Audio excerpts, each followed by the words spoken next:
Our Devar Torah this evening, our sermon this evening, will be delivered by Rabbi Alan Bennett.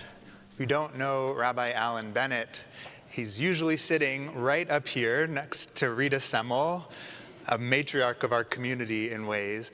And Alan Bennett, although he's retired from the rabbinate, most recently he served Temple Israel in Alameda. He is a fixture in our sanctuary and in our community. And this evening we have the opportunity to hear from a different voice from our bima to give this Shabbat's Devar Torah. So I'd like to invite Rabbi Alan Bennett to the bima.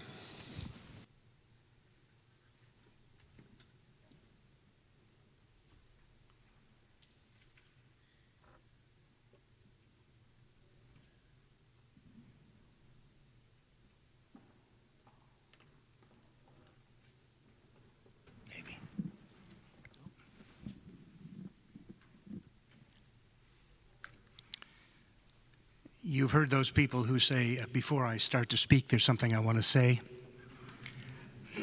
Just a quick reflection.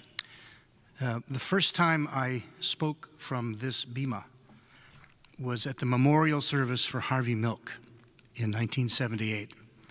So I've been hanging out here for quite a while. Never worked here, fortunate for Emanu-El, but it's always been the place that I gravitated to. That was one thing I wanted to mention. The other was I have reflected about the rabbis who have served here over the years and realized that in the earlier years, the rabbis spoke for almost an hour when they preached and did not use a microphone, and they could be heard probably out on the street. So I'm sure that you would agree with me that technology is our friend. In any case, Shabbat Shalom. I thank the clergy of Emanu-El for giving me the honor and privilege of speaking to you from this historic pulpit this evening. In trying to figure out what I might say this evening that would offer you something to think about after you walked out the door, I admit that I faced some challenges. I don't know that I said this in the sermon itself, but I've been a rabbi for only 51 years. So preparing for this tonight, I had to say that I faced some challenges. This is the 5th version of this sermon since I began writing it.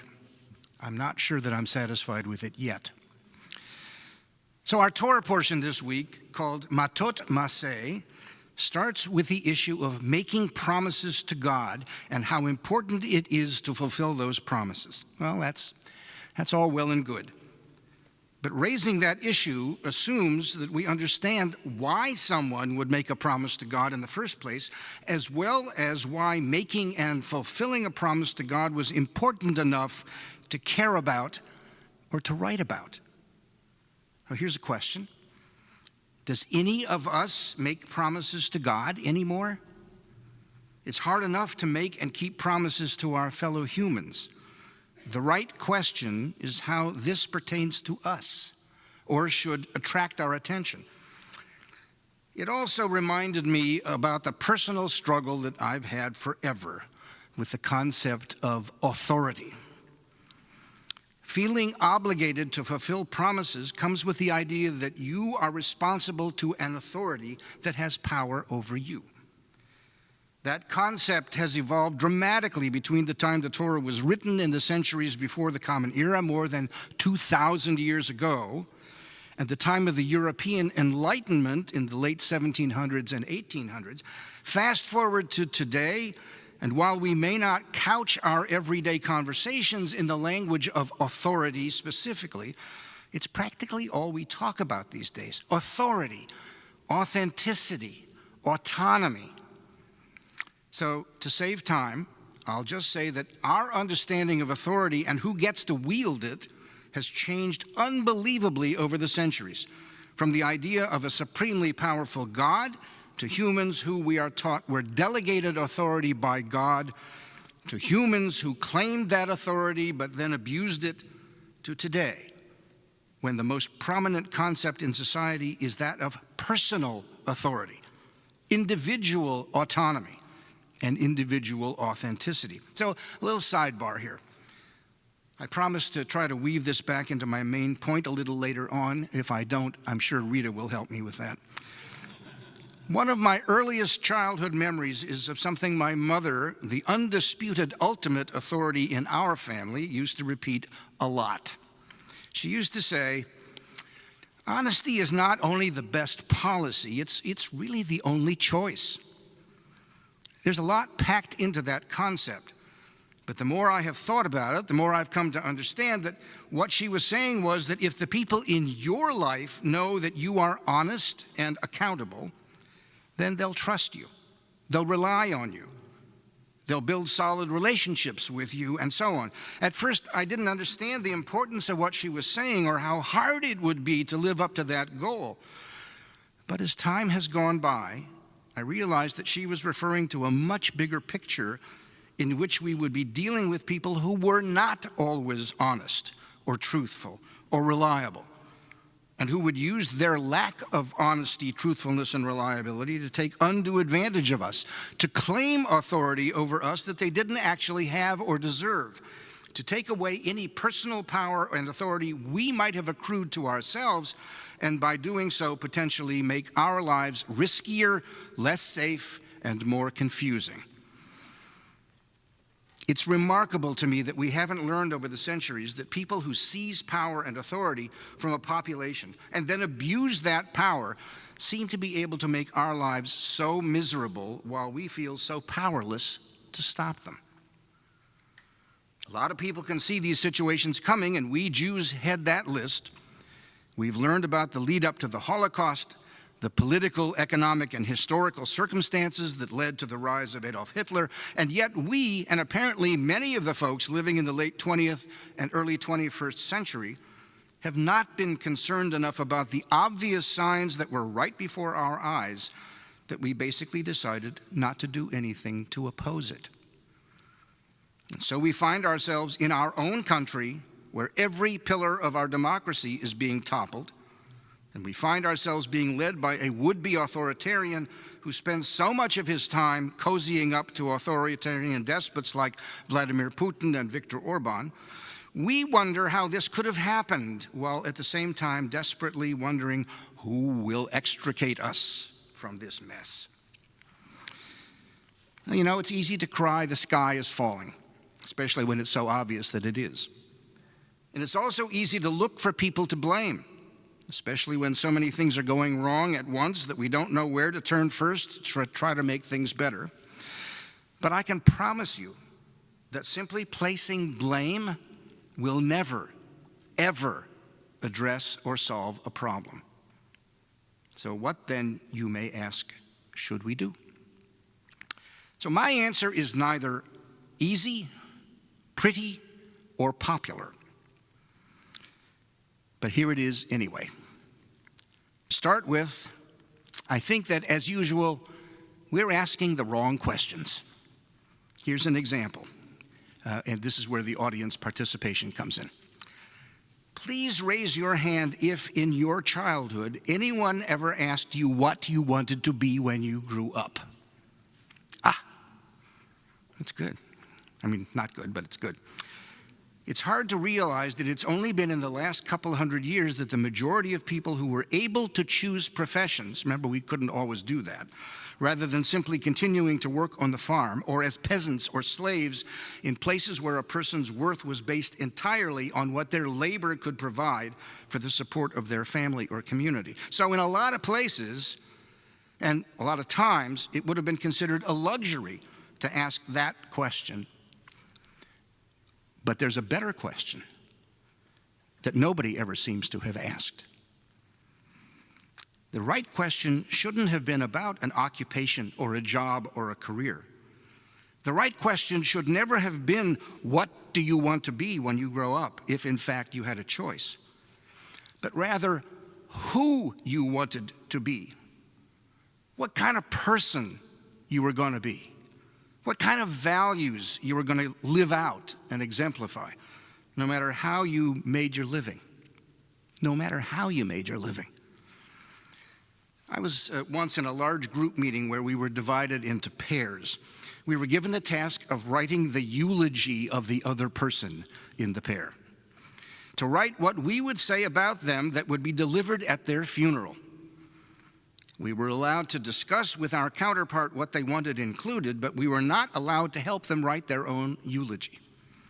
And of course, we could include the usual information about education, work history, and so on, but the real challenge was to write about our qualities and our attributes that were how we wanted to be remembered. What could we say? And more importantly, what would we want them to say about us that we wanted people to remember? And of course, it was supposed to make us ask the question about whether the way we were living our lives right now was the way we would want people to remember us. As you might imagine, this was a very tough and uncomfortable exercise. So rather than asking what do you want to be when you grow up, we should ask who you already are. You don't have to wait to grow up to be who you are. Rather than asking how we want to get ready to be what we think or we are told we want to become, we need to be asking who we are at any given moment and whether or how we want to work on making who we are better than we already are. Second, better question would be asking what values we want to exemplify in the way we live our lives, rather than, for example, how successful we are, how much money we make, or how far up the social ladder we have climbed. Will people see me, or do I see myself as, for example, compassionate, loving, empathetic, caring, honest, trustworthy, and reliable? I remember vividly the difference between the expectations of my parents as I was growing up. My mother always expected and demanded that we be the best there was. But my father, by contrast, always urged us to be the best that we could be. Two different approaches to how we should live our lives, two different perspectives on the values to live by, and two different sets of results if you played it out to the logical conclusion. I sided with my dad because I thought I might be able to reach the goal that he set for us and not spend every waking hour of my life beating myself up for not being the very best there was. But I also had to come to grips with being honest with myself, and consequently others, when society didn't want or couldn't accept who I was. I had to decide that being honest with myself was the only way that I could ever really be honest with anyone else. It meant that any relationship I had with anyone, including with God, had to be predicated on the basis and foundation of honesty. It was also the only way that I could claim any personal authority, any personal authenticity, or any personal autonomy. I had to be accountable to myself before I could even think about being accountable to anybody else. And that meant that being honest wasn't just the best policy, it really was and really is the only choice. It means doing the hard work of accepting ourselves for who we really are, taking the good with the bad, and making peace with who we are and what we're going to do with that. It means weighing what we think society wants us to be against what we come to understand that we ourselves want to be or already are. It reminds me of that poignant line from the song, from a chorus line, "Who am I anyway?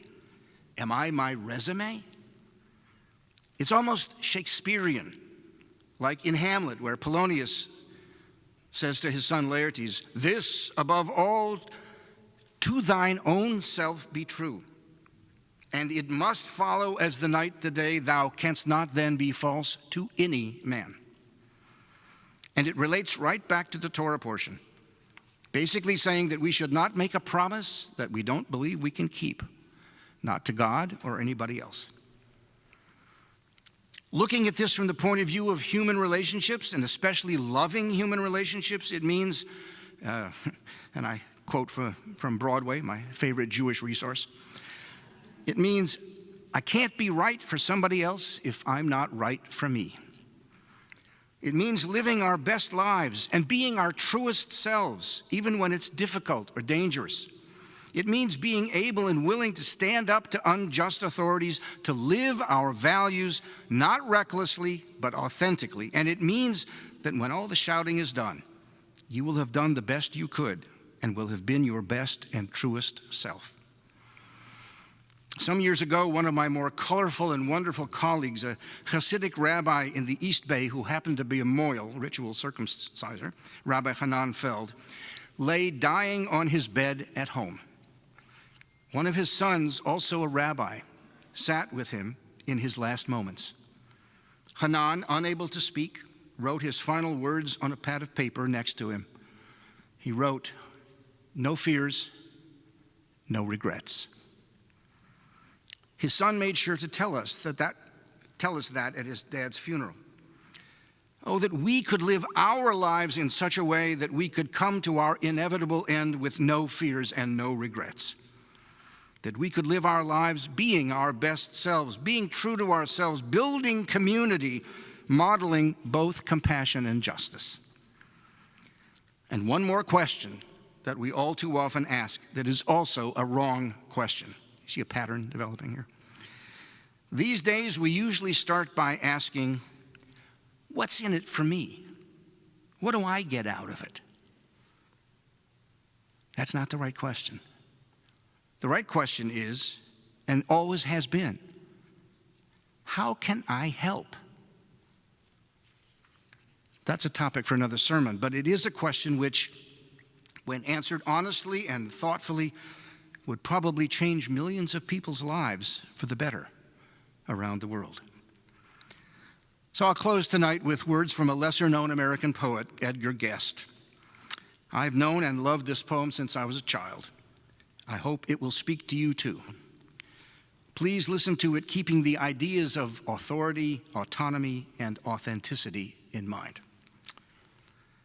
The poem is entitled, Myself. I have to live with myself, and so I want to be fit for myself to know.